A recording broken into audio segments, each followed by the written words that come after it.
Like I'm an alien because it like matches up with my glass. This is why I never wear my glasses, is because of that freaking light, but I need the light to make me look beautimous. So yeah, but I can't see my notes, so I just always had to pause and like lean forward, and then pause and then lean forward. Literally, I'm not even kidding you, that's what I have to do. So anyways, hi, my name's Ashley. If you're new around here, I'm a soil scientist. On this channel, I like to take that science and apply it to all things plants and soil. And so if you like the sounds of that, be sure to hit that subscribe button down below, give this video a thumbs up, and let me know where in the world you hail from, because that's actually very important, because it helps me curate my videos better suited towards you guys. This is not a science video though this time. Usually I go through theory and sciencey stuff and I just really put it to the test, but this is just a very logical, down-to-earth chit-chat between me and you. And this was actually requested by one of our most loyal subscribers we have, because I feel horrible. You watch all my very, very old videos, and I just want to congratulate you on that, because I can't even watch those old videos. They scare me that much. Any hoosers.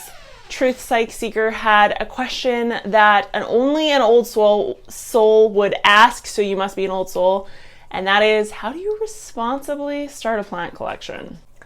So I'm here today to give you guys a realistic view on how to start a plant collection. No science involved, but more of my personal experience. I'll be going through exactly how I choose my plants, what plants make the cut versus don't, what I do when I get sick of a plant, all the way to mental health and the actual lifestyle of having plants in your home. So let's just dive into it. I don't know how long this video is going to be. I'm just going completely uncharted, uncut.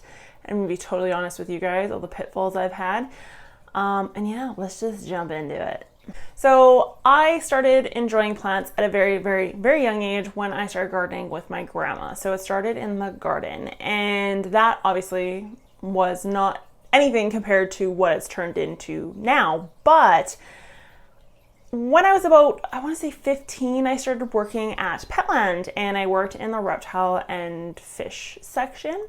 And in that section, there's a lot of plants. And so that actually kind of stirred my interest in aquatic plants and just terrarium plants in general. And you can actually ask my parents this question. My bedroom used to be full of a lot of fish tanks and a lot of creepy, crawly stuff. All of which had a natural feature in it, actually. So it started very, very young. I've had plants since I was 15, and then I purchased a home, and inside my home, and I just kind of escalated from there. So I have a 15-year, this is going to put a date on my age, but I've had plants in my life, been collecting them for about 15 years. Some plants have been with me literally that entire time, and other ones have just kind of blessed my presence even just in the last week. So to put that in perspective, I'm constantly trading, killing, and just everything plants. So trust me, professionals kill plants too. It just happens. I think the big thing, if someone was to walk into my home, they'd probably say, whoa, this is a lot of plants. And they wouldn't be wrong. It is a lot of plants. But if a plant person or a plant collector came into my home, they'd probably walk in and they'd say, oh, this is a curated collection. And so that is what my collection has turned into in the last 5 years. And there's a lot of different reasons for that. I'll go through more of what those reasons are a bit later in the video. But number one is just manageability and mental health. And I'll talk to that a little bit towards the end. But it is a curated collection. The plants that are in my life now have meaning and they have purpose. So I think the question that True Psych Seeker is asking and the answer she's looking for is, how exactly do you go about deciding what that curated collection is going to look like?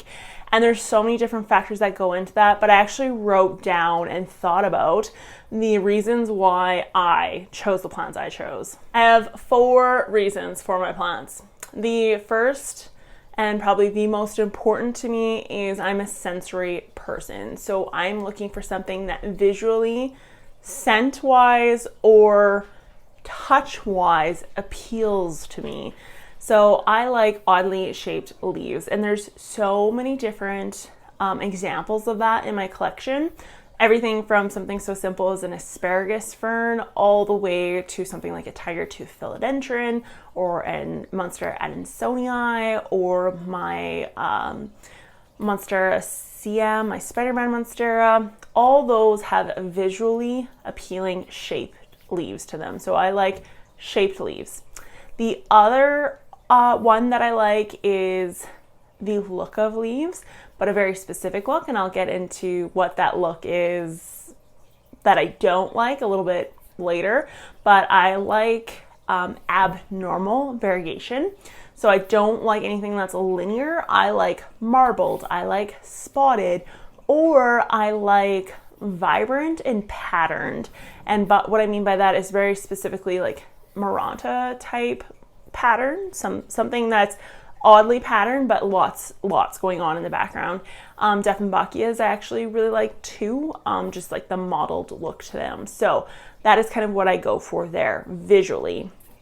Scent wise, you're kind of limited here, but the nastier the smell, oddly enough, which kind of runs into my last one that I enjoy, but then also beautiful smells. So my indoor plant collection, Hoyas, for example, the scent of that plant. And then my other one, and probably my biggest, and if I go to a greenhouse, if you ever came plant shopping with me, it doesn't matter where it is, I touch all the plants. So like COVID is literally the death of me when it comes to plant shops, because I need to feel the plant to decide if I like it. And I know that sounds very weird, but that is how I am. So I like fuzzy leaves. A lot of the plants on my hit list are completely based on the touch. So there's the Squamifermia, the philodendron with the hairy legs. I would love that plant because it's sensory to me. I can feel it, I can touch it. I have a Hoya grandiflora. That one has like a fuzzy leaf on the bottom. I have a Hoya imbricata that has a very odd feeling leaf. Fiddly figs have a papery leaf, very different. I like that. I have one plant that I had no interest in at all until I felt it, and that is actually the Bromarx. And now I have a very large specimen of a Bromarx, and that specimen that I have was completely purchased based on me feeling the leaf. I'm not even kidding you. I fell in love with the feel of the leaf. So that is kind of my thing. And then the last two, they kind of run into each other. They have to have a story behind them and they have to have meaning behind them. When I say that, I mean it either has to have sentimental value to me. So for example, I hate succulents. Hate them. I know I'm going to get crucified by a lot of people, but I don't like them.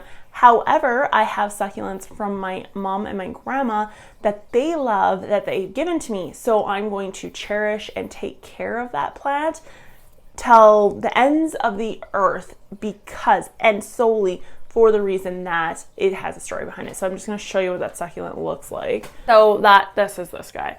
So this is given to me from my grandma and my mom. They love these plants with all their heart. They have so many of them. They have ones that are just huge. And so I have two of these guys that were gifted to me. I'm going to love and cherish them like I would love and cherish any plant because it has a story to it. If you watch my Creepy Crawly series, you probably could guess the fact that I really like story type plants. And so if it has like an odd story or some kind of history to it, I'm gonna snatch that shit up. The other one that I also fall for is oddities. So very odd looking or odd, unique anatomical features. So that would be probably carnivorous plants. They're very odd looking. I really like Nepenthes a lot, and they have an odd anatomical feature to them. So that is why I like Nepenthes, for example. So as you can tell, I'm pretty set in what I enjoy.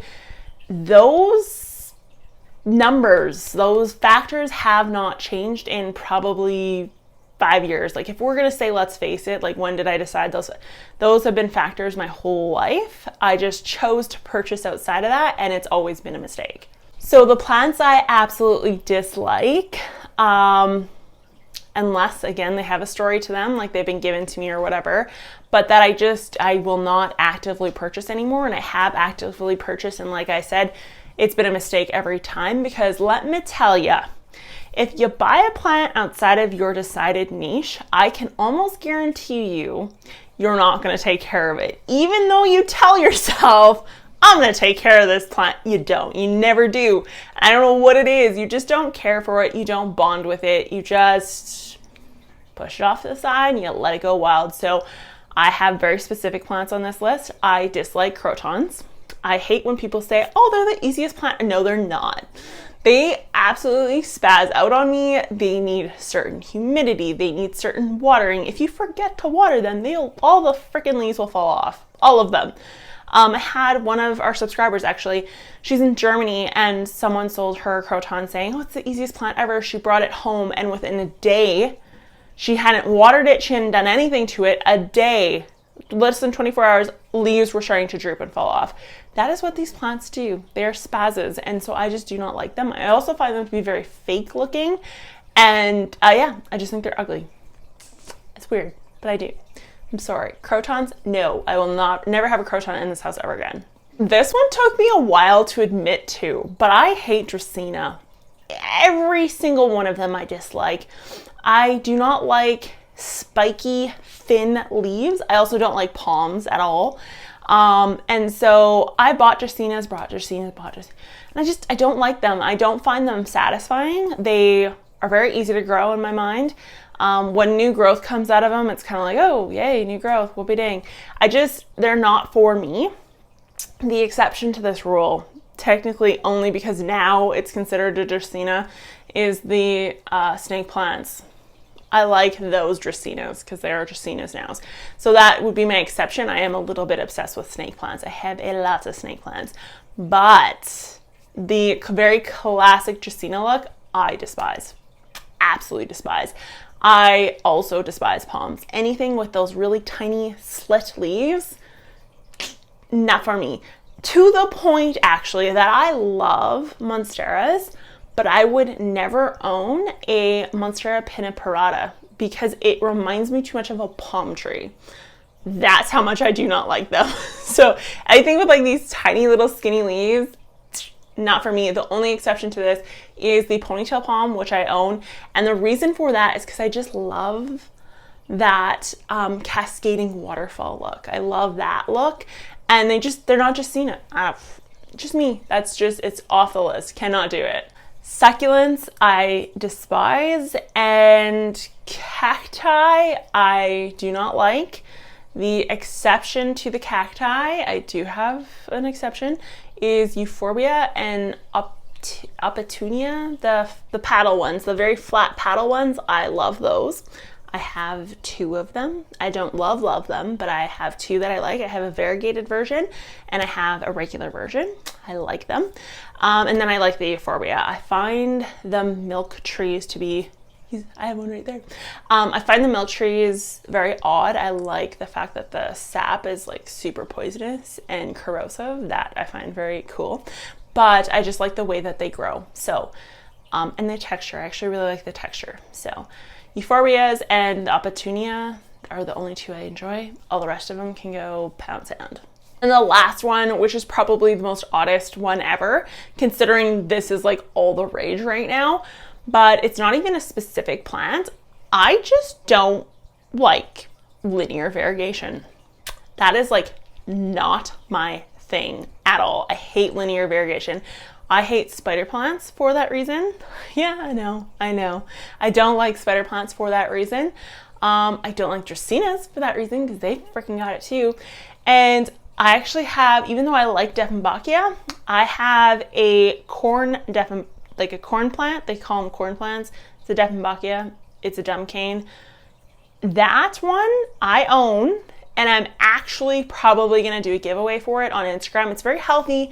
It's very alive. It's very beautiful. Like plant-wise, like anatomically, it's very, very well grown. But I just see myself getting more and more bleh about it. And it's because it has linear variegation. That is literally how much I do not like lines. I like mottled. I like blotchy kind of blotches. Blotchy blotch. That's what I like. If you got a line in it, you're out of here. Sorry, just can't do it. It's like my personality. I'm not like a linear human. I'm not a normal human. And so I don't follow the line. And so when my plants follow lines and like follow, genetic code and rules, you're a little bit too straight edge for me. So you got to go. I'm just kidding. Well, I'm not. No. Linear variegation? Nope. So you know your niche.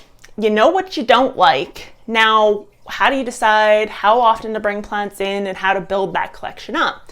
And the answer is one plant at a time. And I cannot stress this enough. I make this mistake even still. If you have too much going on in your life or you have way too many new plants at one time, you're going to kill plants and then you're going to get discouraged. It costs money, like that's bottom line. So one plant at a time. You can have a wish list. These plants aren't going anywhere. I'm going to let you in on a little secret that I've learned over the years. Just because something is rare now means that literally in like 2-3 years, probably sooner now, given the atmosphere around houseplants, it's going to be a lot cheaper. Very soon it's going to be a lot cheaper. I have spent hundreds on plants that are rare and unique and never going to be, available in mass quantities. I have a philodendron Birkins that I remember spending so much money on that they're now $20.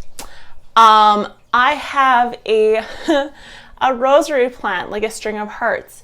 Those plants used to be super expensive. Monsteras, that one behind me, he's like 7 years old. He literally was so expensive when I purchased him. He was so expensive. Now they're like $20. So trust me, the plant that you like is definitely gonna be there next year. It'll be there the year after, and it's just gonna keep going down in price. So do not rush it, one plant at a time. And there's a few reasons for this. Besides the fact that you don't want to get overwhelmed, you also want to monitor for pests. The more money you put into your collection, the more plants you get into your collection, the more you're going to want to watch out for pests, because a pest can decimate your collection. I have had this happen. I've had a pest take out an entire room of plants. That is just what happens. That's how it works.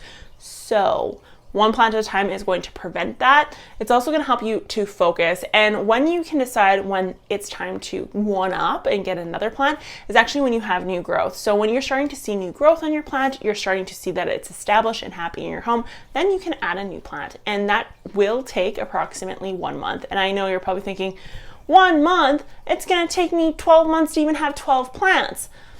Yes, but some are going to go a little bit faster than others. Sometimes you can gauge it like a cacti or a succulent if that's what you're into, and you can say, okay, he's thriving, he's happy, I can add on.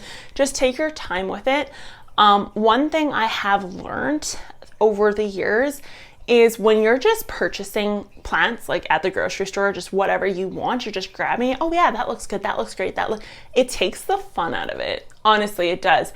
Half the fun of plants is actually the hunt. And I know that sounds really weird, but it's totally true. So if you set your standards high, the joy of a new plant coming into your home is going to be much higher if you're able to defer gratification. So if you're able to defer, that feeling of that new plant, it's just going to be that much greater when you do find it. So that's just my opinion.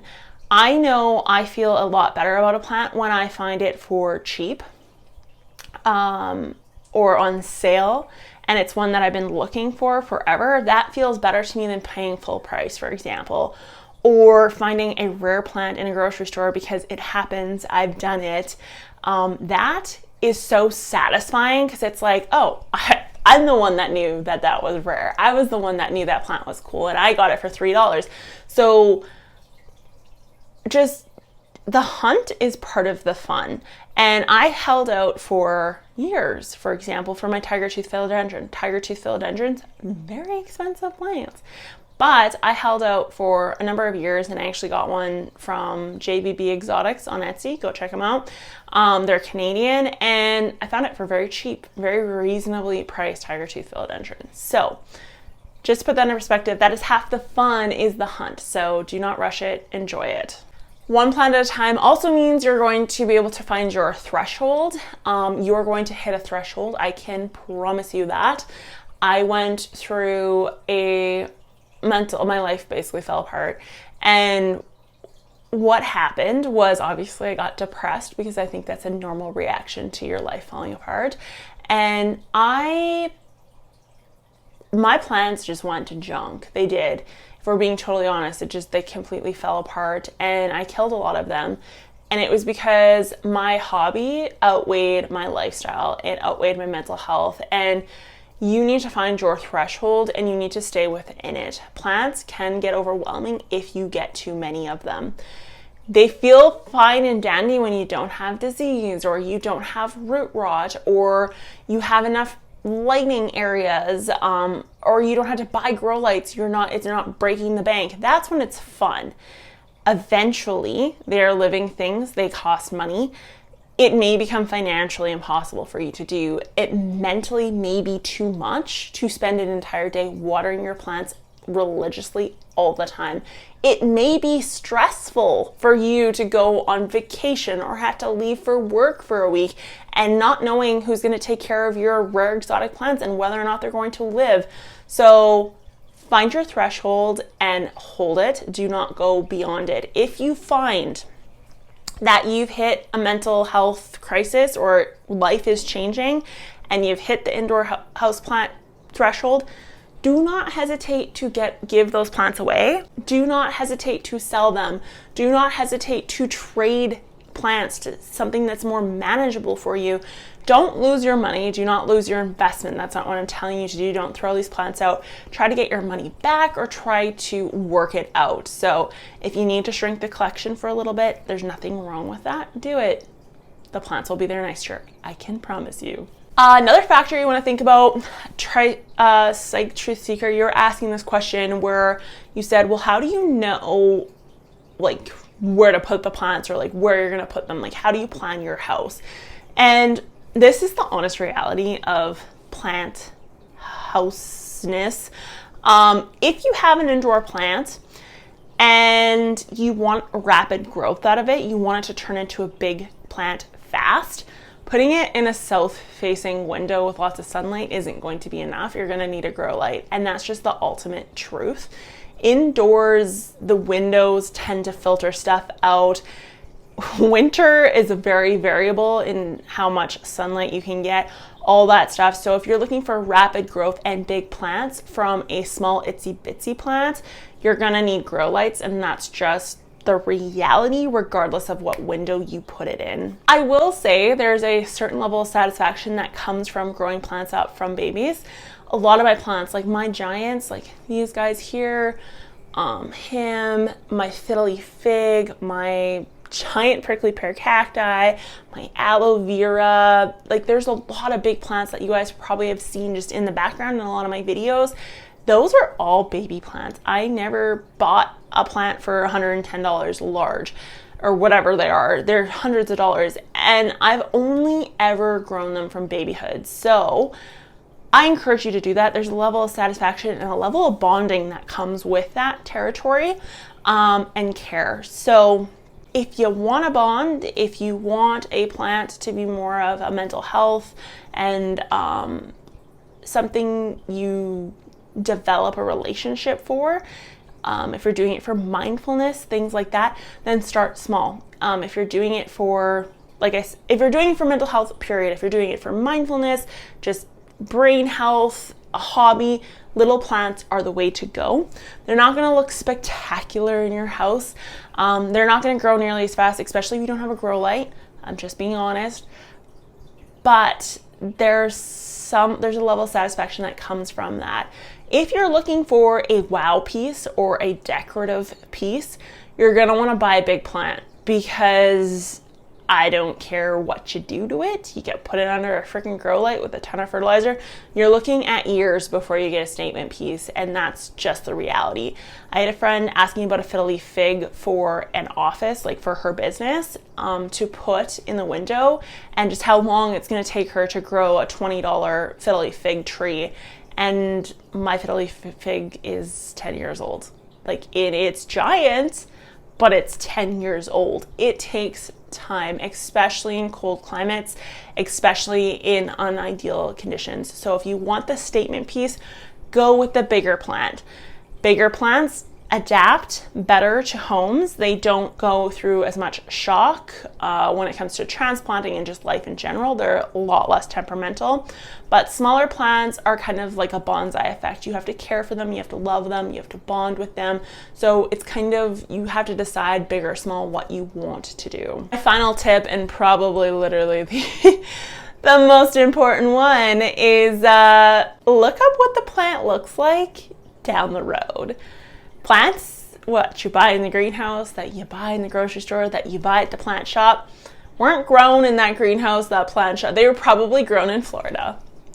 And then they were probably put in a truck, or they're put in a greenhouse in BC, and then they're put in a truck, and then they're shipped to the store. They do not look that way because that's how they grow in your climate or in your area. They look like that because they were literally grown somewhere else. So look up what that plant looks like long term. I think you'd be kind of amazed how much different plants can look. There's a gentleman, Nick Pileggi, I believe that's actually the YouTube channel's name, and I just really like the guy. He is so down to earth when it comes to plants, and he just gives you a real view of what plants look like. They get dusty, they get leggy, their internodes get long, their leaves get misshapen, their leaves don't get as big as what you think they're going to get. They actually start shrinking over time sometimes, depending on how you're growing them. They may not flower, they do flower. They have variegation, all of a sudden the variegation's gone, and it's completely dependent on the growing habit that you have them in. Now, obviously in the future, I'm going to do videos on maintaining variegation and all that stuff. Don't get me wrong, but houseplants will change. So I heavily suggest that you Google mature indoor blah blah blah monstera. Look up those crappy photos that aren't Instagram worthy, just to give you an idea of what the plants could look like in the future. And I'll insert some shots of plants that I have that what they're supposed to look like versus what they do look like. Let's just say it doesn't always plan out the way you want it to, and that's solely because of lighting or moisture or whatever the case is. I could do a whole video on that actually. Environmental factors such as humidity even play a huge role in how plants appear to us and how they grow. So that's just the reality. I hope this helped you, Truth Psych Seeker, in whatever capacity. And I hope it helped any of you gardeners or people out there that are deciding to start a plant collection. Maybe it's even helping someone who has a plant collection who's thinking, is there a mental health side that we should be talking about when it comes to plants? Because I know Harley G has talked about mental health and plants before where she's felt overwhelmed. Other than that, I haven't really heard much, but it happens. It does definitely happen. It is a lifestyle, and you have to weigh your options and the number of plants you have against the lifestyle you want. Just because I have plant shirts that have plant slogans on them and I look like a crazy plant person, I actually do have hobbies outside of plants, so my life does not revolve around them. Don't become a plant hoarder. You'll regret it. I can promise you that. Whether you regret it a week after you spend $1,000 on it, or you regret it when you have your first outbreak of mealybugs, or if you regret it when you have a rough time in life, trust me, you're gonna regret it. Do not become a hoarder. Form a curated collection, and your curated collection doesn't have to be expensive. It could literally, your goal could be to collect every single pothos that exists. And while that sounds like it's extreme and crazy, it's actually not that hard to do. You're going to have some expensive pieces in that collection, and you're going to have some $3 pieces in that collection, but you're able to say, I have all the pothos that exist are known to be houseplants. And so stuff like that, you can do things like that, or you can have a sensory collection like I characterize mine to be like a sensory collection. So find what you enjoy and curate it, because when you curate it, you're going to get happier, healthier monster plants that will be with you your entire life. And trust me, there's a bond there. Like, I would actually cry if something happens. I had a house fire, for example, and I lost some of my plants. I would actually mourn them. I'm not even kidding you. I know that sounds crazy, but when you've had a plant in your life for 10 years, it's 10 years of you looking at it every day and at least once a week probably singing to it, talking to it, or watering it. That's just the reality. So yeah, use logic, use reason, watch your wallet, and just be smart about it. Don't make the mistakes I made, because trust me, it's really heartbreaking when you're throwing plants out because you forgot to water them because you're too stressed out to water them, and then that's just a whole cycle that begins. So just use caution and be responsible. That's like the number one thing.